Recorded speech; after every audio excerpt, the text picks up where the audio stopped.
We got 330 million Americans out there. How many people are there in the Federal Reserve? Like 50 that make the decisions? Well, we outnumber these folks, and if we make enough noise, we can fix this stuff.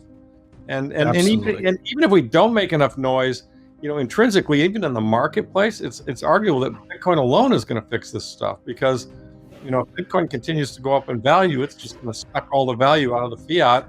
The fiat people aren't going to have power anymore, and the Bitcoiners are going to have a lot of power. And I got to tell you, I would much rather have Bitcoiners running this country. What needs to happen is fiat needs to get marked to market. I mean, all the boomers grabbed all the fiat, but the fiat's worthless. The boomers don't know that yet. They're going to find out. Larry Lepard, founder of Equity Management Associates, believes Bitcoin is gradually weakening the fiat system and could disrupt the financial status quo. With just a few decision makers at the Federal Reserve, Lepard argues that real power lies with the people. As Bitcoin's value grows, it will shift power away from the elite-controlled fiat system. Stick around for more insights from Lepard on Bitcoin's potential. And if you enjoy finance content, don't forget to like and subscribe. It's free. So there's a lot of immorality and corruption that comes out of having this broken money.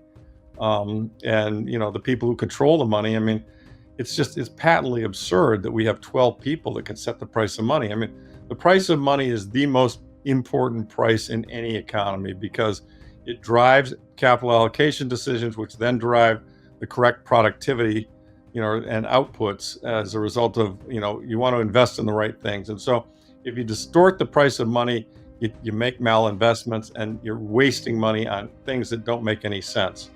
And that's a cost to society. If we had not had all of the distortions that we've had, we would all be living so much better. If you look at all the technological innovation that's taken place in my lifetime and in your lifetime, I mean, we all should be working 20 hours a week. I mean, it's unbelievable how much technology has improved everywhere. And yet, because the money's broken, we're all still working like slaves, because we're on this hamster mill, hamster track of trying to stay ahead of inflation, which is always eating us up. It's a real problem, and everyone feels it, from the top to the bottom. That the one difference, though, that I'll point out, and you and I discussed before the show, is the people at the top, know the game. They understand what's coming. They understand how to play it, and they can make inflation work for them. I mean, they actually can get, inflation. The working person, the average citizen, has trouble with inflation. Their salary is fixed, and things cost more. Their lifestyle gets worse.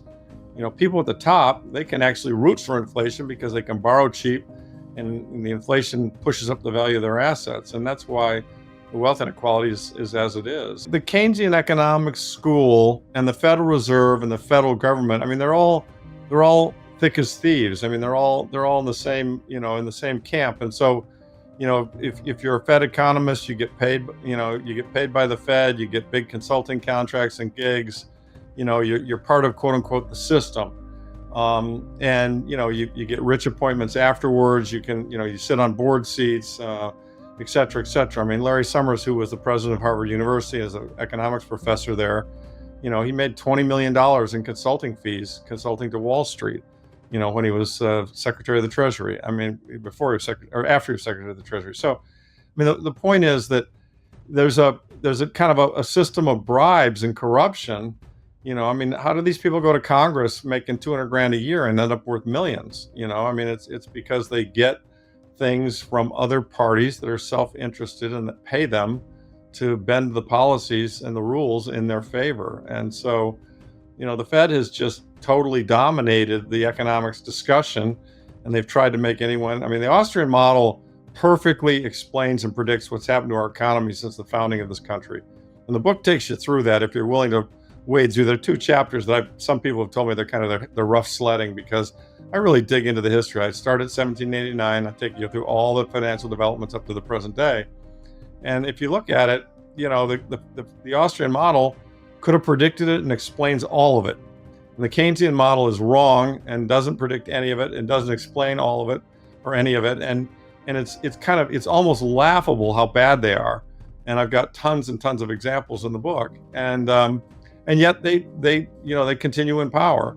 And the reason they do is because the government supports them, because that Keynesian model allows the government to overspend and have the goodies to hand out so that when you go in as a representative making a couple $100,000 a year, you end up worth millions. And so it's just a big corrupt, it's like we're dealing with the mob, except it's called the government.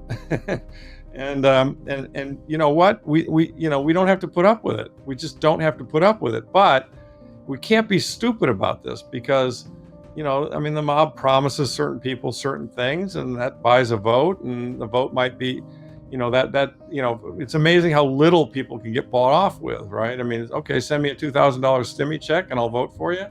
Meanwhile, out the back door, they're robbing you, many, many times that $2,000 in terms of inflation and other stuff.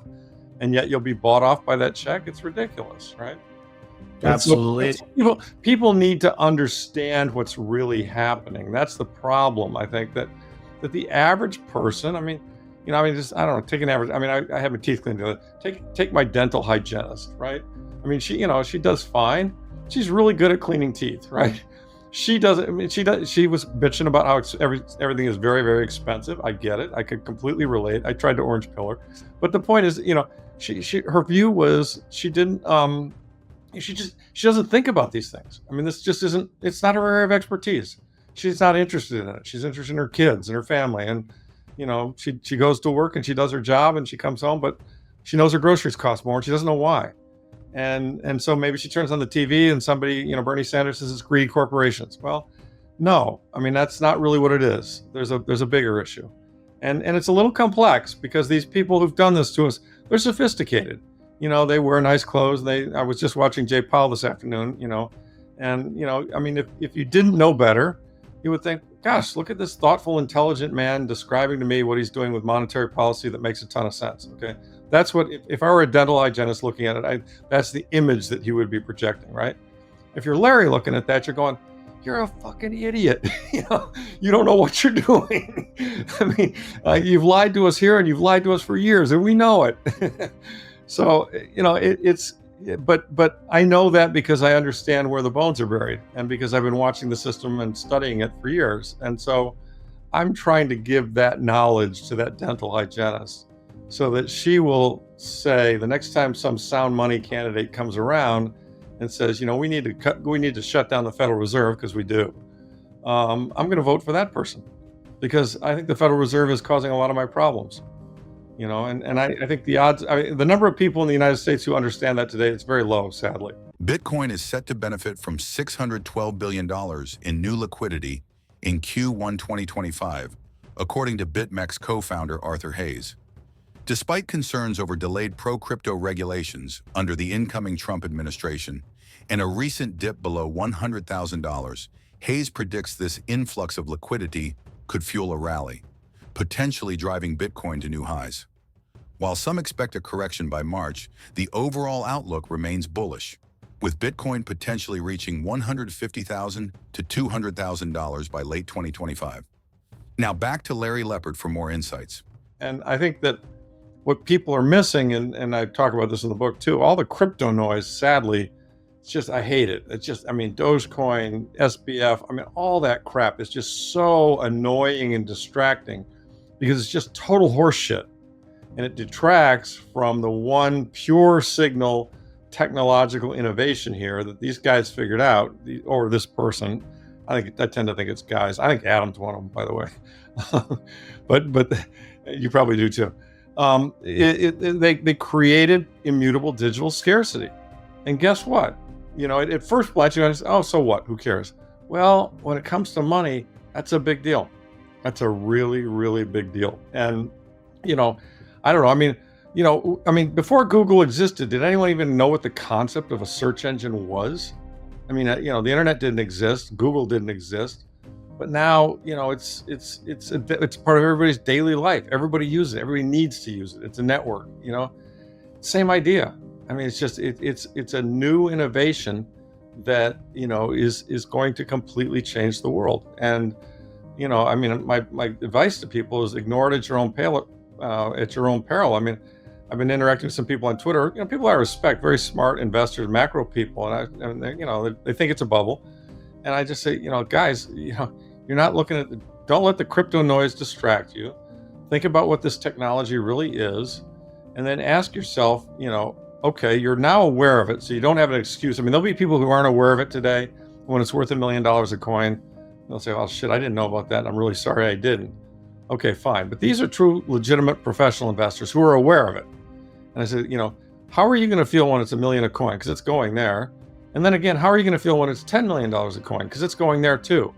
Not over longer time frames. I really do think that people are going to be shocked what happens here. And as we've all seen, I mean, some people, just the fact that it's over 100,000 has gotten a lot of people really salty because, they just can't get their heads around it. But I would just advise them to get rid of their ego and bend the knee and understand. I mean, look, I don't have a lot of love for Larry Fink because I think he's a kind of a creepy guy and a fiat master. But I'll give him credit. I mean, everyone knows who I'm talking about. He's the guy who runs BlackRock. He's $11 trillion largest asset manager in the United States. I'll give him credit. He looked at it, thought about it, studied it, obviously had some people teach him about it and said, you know what, this thing's going to work. I either got to get on board or I'm going to get left behind. And he got on board. And I think that thought pattern is going to have to literally occur all throughout the world over and over and over again. And, we're so early. I mean, we're still considered fringe. We're still considered psychopaths and all the other things. There's still a lot of negative FUD, but it's starting to shift. I mean, I remember the early days of the internet, and a lot of people thought it was just a joke. But in by 78, 79, I'm sorry, 90, 97, 98, you could see, the connections were getting faster. The Windows browser was there. It was point and click instead of green screen. And you could we're kind of at that stage. When the ETFs went through, that was a hugely positive event. Huge. I mean, I had a lot of people who actually orange-pilled right after that because their objection prior to that had been, well, the government's going to just kill this thing. Yeah, you're right. I get it. Sound money. I'm all for that. But there's no way the government's going to let you do that. And but the ETF got approved, and it's kind of, really? Now look, we may have a counter reformation. I mean, it's very favorable that the Trump administration is going to be positive for Bitcoin.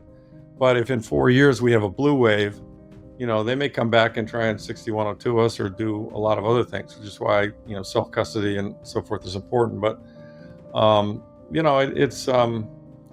to me, it's obvious. I mean, the dogs are eating the food, and there are more dogs coming every year. And, and the food's going up in price, which is what dogs like, And so it's a positive feedback loop that I just can't see ending anytime soon. It's the point in time. I mean, Saylor says this. He said he thinks the next 10 years are going to be a digital gold rush for Bitcoin. I think he's right. Bitcoin's rise, now over $100,000, is surprising many, but it's becoming undeniable. Larry Lepard notes that even Larry Fink, head of BlackRock, once skeptical, has now embraced Bitcoin, recognizing it's here to stay. This shift from doubt to global acceptance mirrors the early days of the internet. For more updates on the crypto and Bitcoin world, stay tuned.